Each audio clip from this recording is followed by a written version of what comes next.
Prophète Baraka Mogisha akota na mankiona. Prophète Baraka Mogisha azana ba système mabe, ba système satanique diabolique. Prophète Baraka Mogisha koya azongi na mboka Kinshasa ozolanda nazo critiquer na ba vérité. Aye na système pona koluka kozonga sa confiance. Et pas dans Zambé. Oto bengi vacuum base. Mais base c'est ça les sous-souté. Confiance ya kambala moko. Nena za beso na abusé pa na yo okoluka nga lisu te oyambanga na émission na yo. Ye mwana oyo Roger Baka. Ba journaliste ba tunia za Roger Baka. Te Roger Baka te Roger Mpuku. Est-ce que un vrai serviteur de Dieu okoki côté les maliboso ya peuple de Dieu po benga Moussal Nanzambe Mpuku Mogisho et Malobazolo Bake Roger Mpuku. En plus ils ont lancé des défis na Edingwe qui est Edingwe sort de Dieu devant la chair, devant le peuple de Dieu, devant le brebis. Yosa berger okoki ko maloba bongote yo na Edingwe relation zanine Edingwe sala yo nini Edingwe finga yo Edingwe dévoila ka ba secret ba faux ba prophète ba faux ba sala Nzambe oyo bakende pa na ye pour que afungola bango misu parce que les lo confusion continue pasteur okoza na appel à ministère à la carte église mais le col a un ministère le lo bandimba comment prophétiser pour nanga sakola pour nanga loba yo mona ate au moins place ba ko simba ba kiss aki epé dingwe pesa ngai kiss la kisa ngai fungola nga misu na mona Elenge ya Congo Glodidi Asika la mignonne la mignonne Tracy Mbelenga bro Tracy Mbelenga bro kata Zambe Tolobate Filokobo Tolobate Zambe yo Ozolula ya man ya yupa koki kokoma bongo na pomade awatoza na pomade awatoza ngai mwasi na life okuma olingi osoma pomade naturelle awatoza en ligne www.awatoza soit appelé au numéro 00 33 75 11 10 975 pour l'adresse ya kosomba pomade awatoza 70 rue Marcadet 18e arrondissement métro Marcadet ligne 4 pomade awatoza esalami na bana mboka bacongolais na banzete ya mboka Congo bokeba na pirate mpona kovimisa bamole mipende na petolo somba gamme ya pomade awatoza mase yango na baparti oyo olingi evimba nsima ya 3 mois osu résultat la pomade awatoza mwasi na life akomina kibokon na pomade awatoza. Votre peau. La peau a besoin de la communication. La peau, elle n'a pas besoin d'être négligée. Chez Grâce Beauté Cosmétique Paris, nous travaillons pour la restauration de la peau. Nous sommes là, on confectionne des produits cosmétiques pour la pommade, la peau métisse, pour les enfants, pour les hommes, pour les femmes, aussi pour les femmes enceintes. Quand vous arrivez chez Grâce Beauté Cosmétique Paris, posez vos bagages. On s'occupe de tout, on s'occupe de la restauration, on s'occupe de comment vous allez communiquer avec votre peau en toute sérénité. Une plante verte d'Amazonia. Si vous avez des soucis de votre peau, vous voulez une meilleure retraite pour votre peau, vous voulez avoir le langage de la peau, venez chez Grâce Beauté Cosmétique Paris. N'hésitez pas, contactez-nous sur notre WhatsApp au 0033 6 23 22 73. Toute l'équipe Grâce Beauté sera à votre service. Allô? Ngaya wa santé eza misunga? Ah! Hey, okatelinga lingala pour la santé mwana. Mon fils, pour ma santé, misunga? Ah! Okatelinga lingala. Bandeko, misunga ezali kokatela mutulingala te. Ezali mutuelle de santé. Oyo epesameli na batu nyonso. Employé to non employé, mutu nyonso oyo akoki kaka contribuer na mbongo mukie na fin du mois pour ete mokolo akobela misunga ezwa soin na ye na bahôpitaux nyonso ya minene ya République démocratique du Congo. Soki maladi na yo bakoki kotraite yango awa na Congo te, misunga akozwa charge na yo okende kozwa soin na bamboka lokola Afrique du Sud, Turquie, Suède, Russie, to Inde. Kala mingi te na bamboka misusu. Soki mutu oyo misunga ezwaki charge na ye mpo na basoin, Nzambe akamati molimo na ye, misunga akosokipe na mort na corbillard. Ate bandeko bazali libanda bakoki koadere bandeko na bango awa na Congo po ete bazwaka soin awa na mbongo bango bazali kofuta. Na misunga, ta santé c'est ta vie. Voilà, Rifis Zeke, votre humble serviteur. Bonjour et bienvenue dans la chaîne Elengi à Congo TV. Abonnez Nabiso, téléspectateurs Nabiso, très chers amis internautes. Une fois de plus, je vous dis soyez le bienvenu dans cette grande chaîne qui est Elengi à Congo TV, là où repose le vrai source de informations. Sur ce, moi je m'en vais dire un grand merci au pro Tressim Belenga Pro. Je dis un grand merci à toi, Glody Diasuka, la mignonne Balobé, la Kondi, mère patronne. Glody Diasuka, la mignonne, merci beaucoup à toi. Merci beaucoup à celui-là qu'on appelle Achille Mabaye Moucheni. Achille Mabaye Moucheni. Depuis quelque part, refusé qui était sali énormément. Je dis un grand merci à toi, l'héros dans l'ombre. Je dis un grand merci à toi, Madame Grace Mandela, la pétrolière. Je dis un grand merci à toi, Naomi Le Toula, depuis Dakar. Brit Claudette, depuis Dakar. Chancel l'éducation, depuis Dakar. Pourquoi pas dire un grand merci à Bino Pe, téléspectateur Nabiso, parce que grâce à Binonde, Babiso Bazekoyo. Toujours existé makambuto pesa kanenge boss nanga Tressim Belenga Pro le bara pesa marmoza makambo tous ont vraiment encore na bokasité à l'héros dans l'ombre.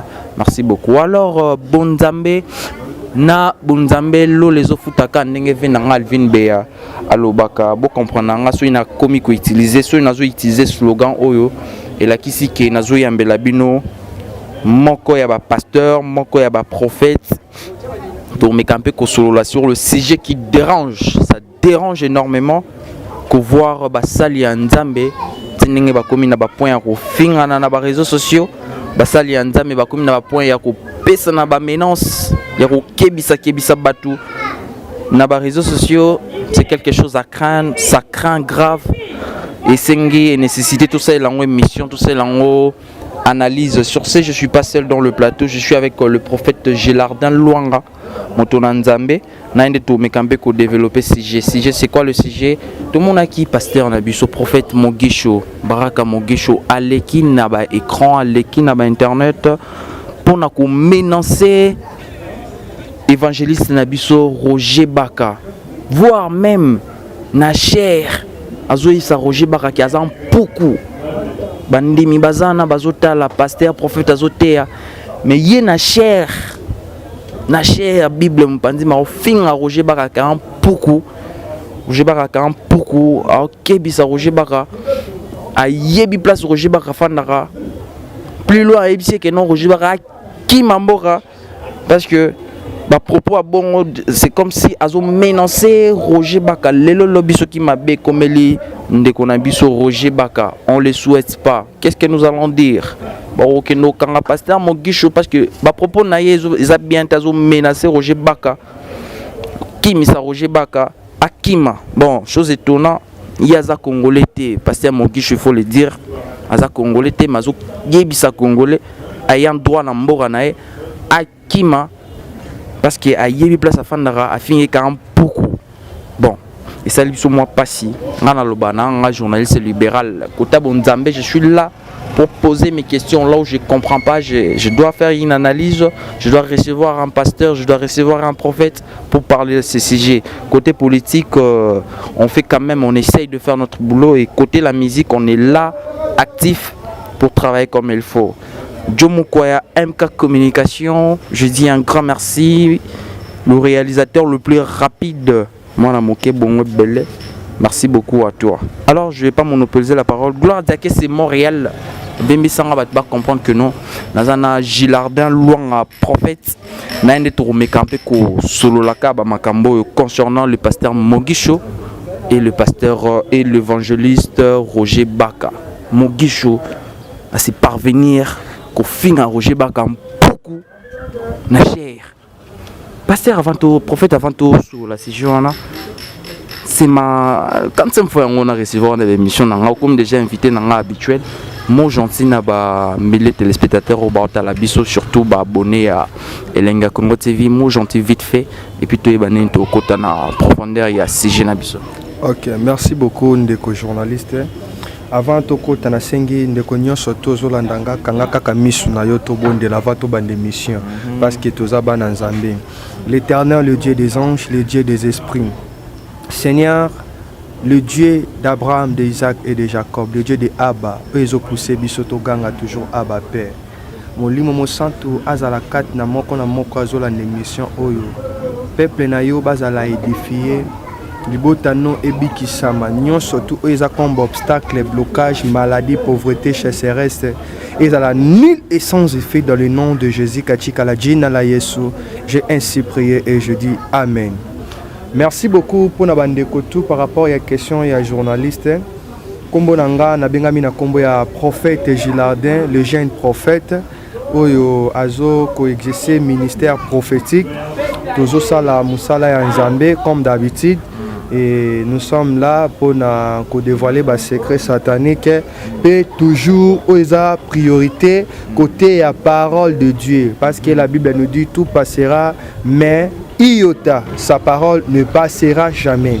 Donc c'est un peu ça, c'est ça que je dis. C'est moi, votre humble serviteur, le prophète Gilardin Luanga. Je suis là.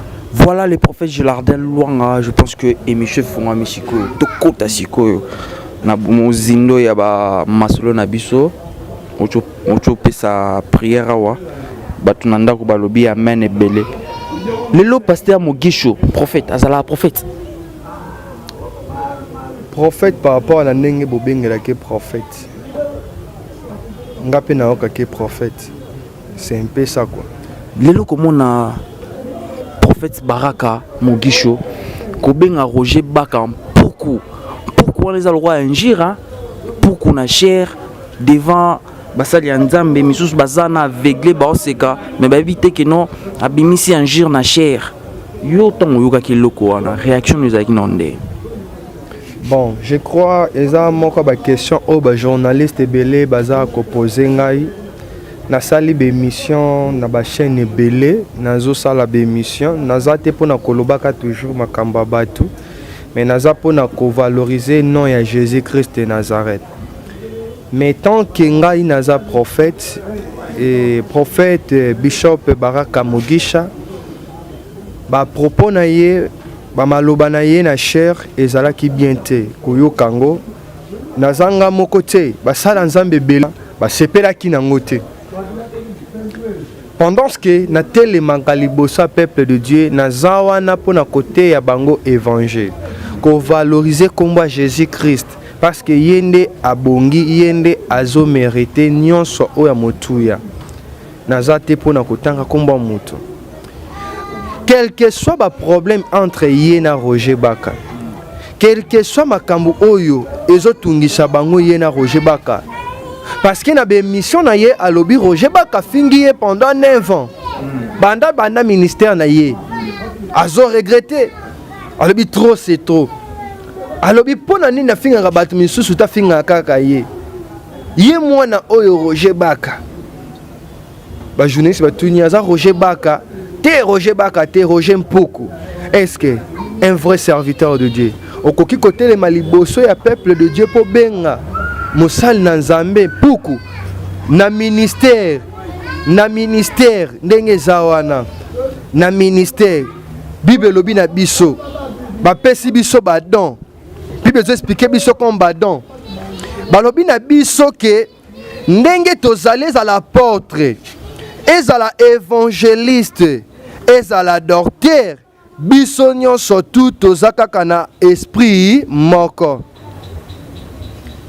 biso tout tozana esprit moko wana Bible lobi na 1 Corinthiens chapitre 12 na verset 9 jusqu'à 11 biso tout dans l'esprit moko zeke nengo zana oroza loza évangéliste ce n'est pas dit que nga soza prophète naza supérieur que toi que na lekio mais les lots confusion quand ils sont qui va bien mutu archipape archibishop cela veut dire azali collage il y a évangéliste cela veut dire azali colo par exemple il y a pasteur to prophète yene azo mérité prophète aza supérieur que le kaba ministère wala non biso tout ça la ministère moko mais badon eza différente zambe akoki ko tia badon musu c'est pas évangéliste mais pas prophète ezate akoki ko tia badon musu et pas évangéliste mais et pas prophète mais pas évangéliste pe ezate to et pas ya prophète ezate pas évangéliste ezali donc cela veut dire c'est ça le problème eza ko s'est passé zanini eza likambu ya kibongai likambu ke ngana za grand na lekio ce n'est pas dire que ceux qui ont la voiture, ceux qui ont la mapangu, ceux qui voyagent au Kenya, au Kenya, en Amérique, qui au moins à moi quelque chose, qui est jeune, basal ensemble, au bas c'est ensemble, basal dans la véhicule, basal véhicule, qui est plus supérieur que Bango. Non, et ça le kuta. Parce que mutu azotambo makolo, mais pas nzambe nzamba yebiye ke yo muto yo ozana ba mituka ozana ba nini naza jaloux pour na ba mituka te naza jaloux pour na voyage te parce que biso tuna mokili tebi ke bible que cherchez premièrement le royaume de Dieu et la justice tout le reste vous sera donné par-dessus les premières la première des choses c'est le royaume de Dieu et ça royaume ya tata nzambe o etikali eza mituka eza mapangu eza mbongo eza obota bana oza na mwasa bien donc eza makambu o il faut vivre na mokili. Après, la vie, c'est la vie éternelle. Alors, le problème est que pour nous Nzambe, nous regretter pour nos propos à monsieur Roger Baka et plutôt Ndeko Mogisho et Malobazolo Bake Roger Poukou. En plus, ils ont lancé des films à Edingwe, qui est Edingwe. Sort de Dieu, devant la chair, devant le peuple de Dieu, devant le brebis, yosa berger, au cocu comme un loba bongote, yone edingo relation zanine, edingo sala yonin, edingo finga yo, edingo dévoile kaba secret, ba faux, ba prophète, ba faux, ba sala nzambe, oh yo ba kende pa na ye pour que afungo la bango misu, parce que les lots confusés coaching, pasteur au cause en appel à un ministère, à la carte église, mais le col à un ministère, le loba ndimba comment prophétiser pour nanga, sakola pour nanga loba, yo mona au moins place ba doit aussi ba kiss a qui et peut dingwe pesanga ikis la kisangai fungola nga misu na monaka beaucoup de serviteurs de Dieu ba benga prophète bazo prophétiser bazo mona makambu mais bazo mona makambu 11 bazo ba bango te eza ba esprit mabe ba esprit satanique ba lien satanique c'est un peu ça Roger Baka et quel que soit débat na yé tout alo ba vérité pour na ndeko na biso Baraka Mogisha eza vérité. La Bible déclare, vous connaîtrez la vérité vous affranchira. Vérité est fungo la caverne mutu. Vérité est comme ça mutu libre. Alors pourquoi vérité ko choquer yo? Ce qui vérité de choquer yo, c'est que Zali mutu ozo sala makambuana parce que azo regretté. Yé Baraka Mogisha. Azo regretté ça y est passé. Tant ozo solo pas. So binga Gilardo Zandumba. Na yoka pasite Gilardo melaka masanga tout ça na yoka pasite so ino ki passe na lukiyo tuna menace so que na bi ke na coupable loko wana et ça est choqué ngai na bandi ko attaquer vraiment argument na ye eza faux vraiment un vrai prophète ko ba bongo te na cher devant ba Nzambe prophète Gilardo pour ça non permet na tout ton na muke tout ton na ba o ba la biso mais veranga la monde na mystique est-ce qu'il y a vraiment pasteur Nzambe mais avant prophète il y a bosolo veranga Mogisho wana nous avons quelque chose pour soupçon bima qui non azana nyoka na c'est mystique yo mona ende. Merci beaucoup pour la question. Nous avons moi c'est na voici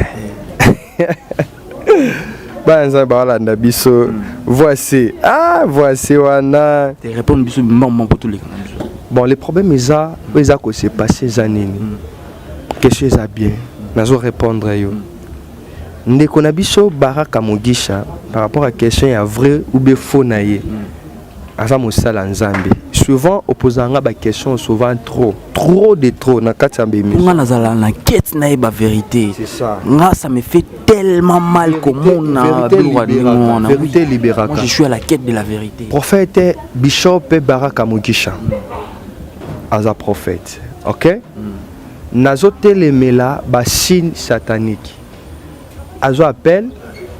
Mais déjà, mon toujours dans la signe satanique, c'est que j'ai dans le noir. Naza prophète. Lélo na koko banda dans le bon, mais après 5 ans, 6 ans, na baby si peu parcours na ngai. ozolandanga nyonso bémission to sala ezate pona ko critiquer batu ozolandanga yi na epé na émission te pona ko critiquer batu nga za mosala nzambe parce que ceux qui longa bando critiquer batu ça va c'est OK ba journaliste ba ta polémique bande ko bolandanga question na opé Césali Baraka Mogisha aza prophète na mona prophète Baraka Mogisha kosala ba miracle kosala makambo ebele ozolanda ngai par rapport à ba maloba na ye ezobimise sikoyo faux serviteur de Dieu mais aza prophète parce que même na poto za na banane belé baza kuna awa ana etonga munene o ba bengi parlement céleste l'homme de fire ozolanda ngai c'est un serviteur de Dieu mais nazo pekisa nde ba sini na mabe ozolanda ngai ba makamba mankio na nde yango nga tozo pekisa okokoza lozaki bon mokoti na mankio na pona kozwa mbongo équibation balingi ko équiber trop équibation yo ndimaka ko équibation te voilà ezaki kaka moi songi pour tout traverser na biso de l'autre côté lelo elo repesa biso opportunité to elo repesa biso courage to fan na to bandako loba mabe ba prophète to bandako loba mabe ba pasteur quelque part na omona ezote pa na bino ba pasteur ba prophète parce que comment se fait-il yo musali ya nzambe ozo leka na écran pour dévoiler mabe ya muninga na musali ya nzambe quelque part ozo juger quelque part ou comme ça musala ya nzambe pourquoi pas lui laisser seulement à ça la makambo azo sala wana prévaner nani Roger Bakaye pas les na ba écran ko dévoiler musala est-ce que c'est important de faire ça ou pas c'est important et c'est important est-ce que ko dévoiler ba signe satanique ça mabe zeke au moins na mabe yo yebi ke wani za mabe nakangi munoko na vandi même nsamba o juger yo a tuna yo un jour zeke nga na moni libulu yango zeke nga na kotika okota libulu zeke nga na yebi ke mosala nzamba na za faux prophète faux pasteur na mona yo zeke okende kuna okende pe excuse bana poto okende kuna ke non a prophétiser pona yo non prophétie change la vie à mon touté ce qui tozui mukanda na Jacques chapitre 5 verset 14. Quelqu'un parmi vous est-il malade qu'il appelait les anciens des églises et que les anciens prient pour lui, éloignant d'huile au nom de Jésus, au nom du Seigneur. Soto Kitina verset 15, et la prière de la foi sauvera le malade et le Seigneur les révélera et s'il a commis de péché, il lui sera pardonné. Bible succès biso na 16 pour na construire pour na bananzambe oh bazana nous bananu makambo za ko se passer batanga pe Bible. Confessez donc vos péchés premièrement. Confessez donc vos péchés les uns les autres et priez les uns pour les autres afin que vous soyez guéris. La prière fervente du juste. Les problèmes eza ko se passer zanini. Yo mona nzambo zolandanga soko lingi guérison, o lingi vrai miracle. Bible lobi Luka ba ancien baza ba vrai serviteur de Dieu, comme ba biso ba prophète Gilarde Luanga. O luki ba vrai serviteur de Dieu, même inga ozolandanga, avo benganga bondela. Il faut une volonté nzambe zanini avant na benga musala nzambe o. Bata poto musuna okela ba mama papa nanga ba benganga papa na lana bata papa pasteur ebe na YouTube papa yo musano ko na bata ebe na YouTube na téléphone na yo trop de numéros ba prophète balobi ordonne ce qu'on a mutuni o yo bengaka esprit ni nazanango ni nazo transmettre pa na yo Luka ba ancien ba vrai serviteur de Dieu ba kobikisa yo prophète Baraka Mogisha akota na mankiona prophète Baraka Mogisha azana ba système mabe ba système satanique diabolique prophète Baraka Mogisha ko ya azongi na mboka Kishasa ozolandanga nazo critiquer nazo ba vérité aye na système pona ko luka ko sa confiance et pas bananzambe oto bengi vacuum base mais base c'est ça les sous-souté confiance ya kambala moko nena za beso na bize pa na yo okolukanga li souté oyambanga na émission na yo obenga nga pourquoi non prophète na besoin na yambo na émission parce que confiance ezali so confiance ezali na bize okoboya ngai et ndeko Baraka Mugisha noka kolobaki keno aza e congolais te pona mambaki congolais to étranger etalingaité olandi aza biso tuza batu mwindu to ba africain pona ekolo bo critiquer pété azande kona biso mais tozo telemia nde ba signe ya mabe oyo ezo mema peuple de Dieu na kati ya ignorance. C'est un peu ça. Voilà, on n'a rien à voir avec le pasteur, le prophète Mugisho. C'est juste car propos il y a yo prophète Mugisho oyo lobaka mingi conscient na ko pesa yo étant que journaliste étant que biso petolanda marambo salaka bozala tana ba conseiller ya bien. Il faut avoir des bons conseillers parce que un bon conseiller te laissera pas dire de n'importe quoi à la télé. Un bon conseiller ne va pas te laisser dire des choses un peu bizarres ou des choses un peu compliquées qui va pousser aux gens, à la presse, de faire toute une émission, des analyses à propos de vous, pasteur. Vous êtes quand même prophète, essayez de entourage et contact. Parce que quand prophète, un prophète de Dieu, vous avez lancé tel propos dans l'écran. Quand un prophète de Dieu, vous avez la moutou. Ozo kanela mutu keno osala mabe okobetaye okosala soki nini. Non mais c'est pas propre. C'est pas propre. Faut pas essayer de nous aveugler. On est quand même des gens qui réfléchissent. Nous sommes des intellectuels. À part la spiritualité, on a un peu sens intellectualisme na kasi na biso. Pour me camper ko soigner surtout entourage na bino parce que soza na conseiller malam au fan c'est menayo des prophètes abalo baraboité parce que mutami ko raté. L'homme ne se suffit pas. L'homme se complète toujours. Vous avez la prophète, vous avez la pasteur, vous avez l'apôtre, vous avez l'archibishop. Moutou se compléter et pas moninga na moutou. Yo que vous avez peut-être vous avez limité na quelque chose. Moutou vous en a posé à moutou mususu arobaki c'est là quelque chose pour faire bien votre boulot, pour garder, surtout pour soigner l'image. Parce que yo ningozana bino ba prophète bo représentera kombo ya nzambe tant boté les marawana et c'est pas propre de dire de tels propos à l'écran, surtout ce que je vis là, ça m'a tellement estomaqué ko binga rojem beaucoup.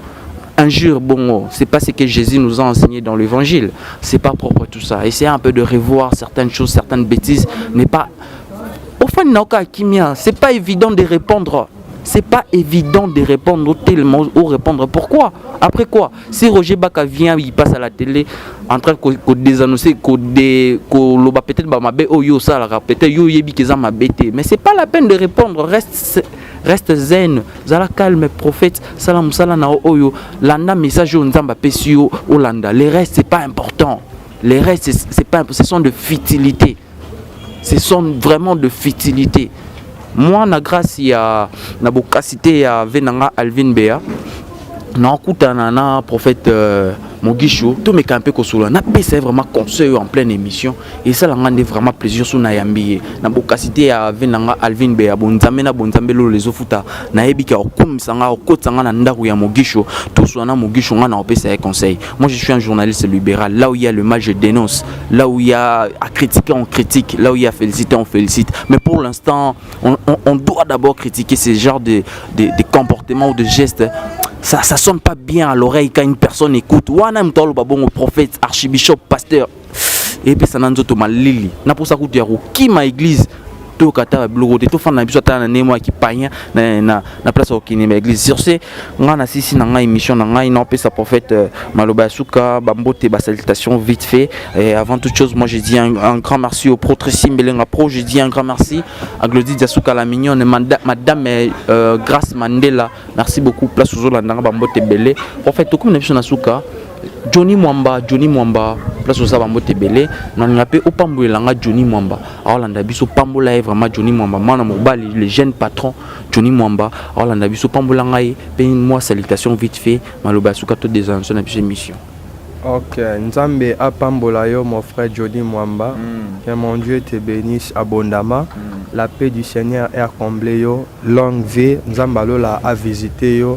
Na ba moment nyon surtout makambune ou avancé.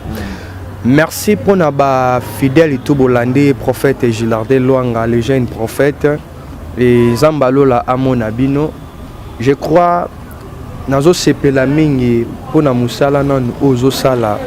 Vraiment Nzambe pa mona yo ndeko et be musala ozo sala ezo édifier ba nzambe belé vraiment et nazo zo ba appel et nzamba zo sala vraiment et nzamba lola apambola yo nazo pesa mbote kaka na famille na ngai famille Lwanga papa na ngai Jimmy et na pesi maman na nga Pauline mbote na pesi famille mobima mbote na pesi grand sœur na ngai Jeanne mbote na pesi petite sœur na nga mbote famille na nga mobimba la pe bino mbote nzamba lola visiter bino merci beaucoup na bandeko tu bolandi ngai na lobi na yo benga na numéro nazo pesa quel que soit malade yoza nango quel que soit ba problème oza nango Nzambe na biso aza na bomoi soko bengi okomona bikamwa epa na Nzambe soko bengi oko mikanda baza na problème akobota oza na kati ya libala me makambo ezo simba te ozali na problème ubala kima yo makambo ezo simba te benga mosala Nzambe Nzamba kolobela yo okoyeba source ya bitumba famille na yo ya vie na ezo utela wapi numéro na ngai ezali plus 243 89 93 97 442 plus 243 89 93 97 442 numéro WhatsApp yango wana benga okomona makambo oyo Nzamba lola ako salela yo amen. Amen. Lelo opesi Jésus Christ mbote te hein. Po yo opesa ra Jésus Christ mbote. Lelo na moni ba famille ba koti. Ah, te comprendre. Voilà, ça n'est fini pour aujourd'hui. Je dis un grand merci à toi Achille Mabeya Moucheni. Monsieur Achille Mabeya Moucheni depuis quelque part. Monsieur Achille Mabeya Moucheni depuis quelque part. JP Diongo, je te salue de là où tu es. Merci beaucoup pour l'assistance Nayo JP. Et je dis un grand merci au Pro Tracy Melenga Pro. Je dis un grand merci à toi, Madame Megras Mandela. Bakalaming Tendena Oloba. Bienvenue à Kinshasa. Nabi Kozoya à Kinshasa. Bamarambo Teokanaki na privé. On a tout bim. Ça vraiment en public. Pour ça, la biso vraiment plaisir. Messi Achille Mabeya Moucheni. Depuis quelque part, je te salue. Joe Mukwaya, MK Communication. Toujours en Simazeke. Merci beaucoup, Mwana Moke, Maël Belé, Jomo Koya. Merci beaucoup, Christian Manza, Gloire Zakese, combattant d'élite Montréal, Audrey Luzolo, ma consoeur, moi c'est à Pembe, Kim Sabangongi Nandako, Audrey Luzolo. Merci beaucoup à toi. Merci beaucoup Nabino Nyoso Bolandi Biso, les propos tenus dans cette émission n'engagent que son propre. Naebi que na bokasité à Venanga Alvin Be à Bonzambe na Bonzambe na Kota Nandako à Pasteur Mogisho, ba conseil Nyonso, na PC vraiment en live en pleine émission pour tout solo là parce que va propos bongo ça blesse l'oreille. Permettez-moi de dire ça comme ça. Tracy Melenga Pro, merci beaucoup. Glody Dasuka la mignonne. Je vous dis à très bientôt. Glody Dasuka la mignonne. Hey, la mignonne. Tracy Melenga Pro. Tracy Melenga Pro. Kata.